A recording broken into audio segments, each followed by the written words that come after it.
ये कुछ साल पहले की बात है। ये कहानी कोलकाता शहर में रहने वाले विक्रम और अवनी की है। दोनों ही कॉलेज के दिनों से एक दूसरे को पसंद करते थे। दोनों की पढ़ाई पूरी हो चुकी थी और वे दोनों शादी के बंधन में बंधने वाले थे। विक्रम एक हंसमुख और आत्मविश्वासी लड़का था। उसकी जिंदगी में सबसे बड़ी खुशी तब आई जब उसे अवनी से प्यार हुआ। अवनी सुंदर थी, मासूम थी, लेकिन उसमें कुछ ऐसा था जो उसे बाकी लड़कियों से अलग बनाता था। उसकी गहरी आंखों में एक अजीब सा रहस्य था, एक ऐसी खामोशी जो दिल की गहराइयों तक चुभ जाती थी। लेकिन शादी से ठीक एक दिन पहले अवनी की रहस्यमयी हालत में मौत हो गई। उसे अपने कमरे में छत से लटकता पाया गया। किसी को नहीं पता था कि उसने आत्महत्या की थी या किसी ने उसे मारा था।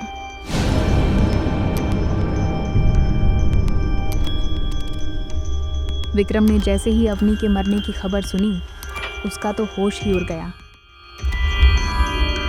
विक्रम की दुनिया उजड़ गई। वह सदमे में था। रोते रोते उसकी आंखें सूख गई थीं।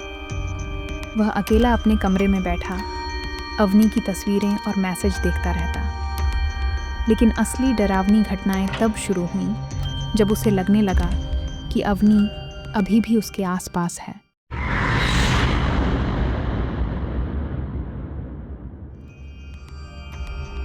शादी की रात विक्रम अपने कमरे में अकेला बैठा हुआ था।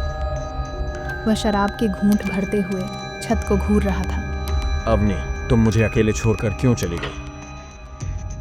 उसकी आंखें भारी थीं, लेकिन नींद उसकी आंखों से कोसों दूर थी।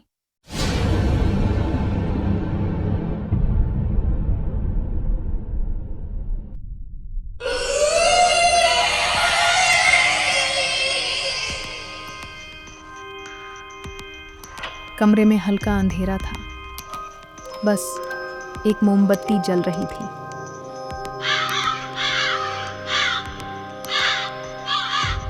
तभी अचानक मोमबत्ती की लौ अचानक टिमटिमाने लगी। हल्की ठंडी हवा पूरे कमरे में फैल गई और विक्रम को ऐसा महसूस हुआ जैसे कोई उसके बहुत करीब खड़ा हो। ये क्या था? यहाँ कौन था? मैंने कहा सामने आओ। विक्रम।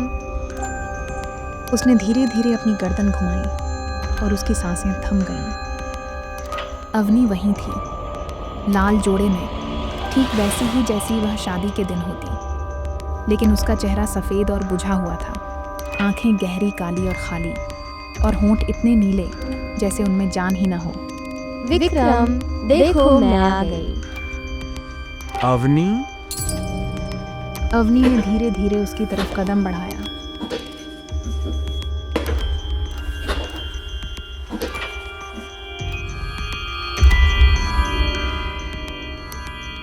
उसने घबराकर पीछे हटना चाहा, लेकिन अचानक उसकी पूरी बॉडी जाम हो गई। उसे लगा जैसे कोई अदृश्य ताकत उसे पकड़कर जकड़ रही हो।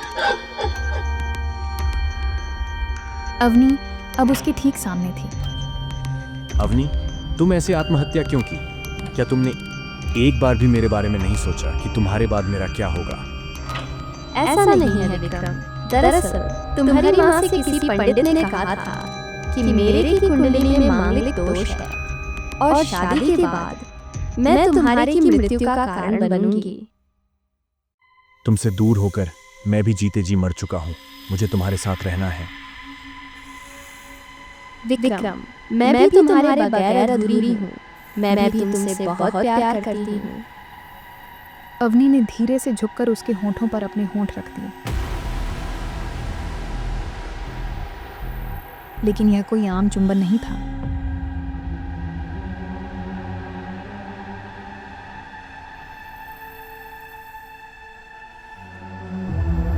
तुम अब मेरे हो विक्रम, हमेशा के लिए। अवनी विक्रम के नरम फेफड़े को अपनी पतली उंगलियों से फाड़कर उसके खून को पीने लगी।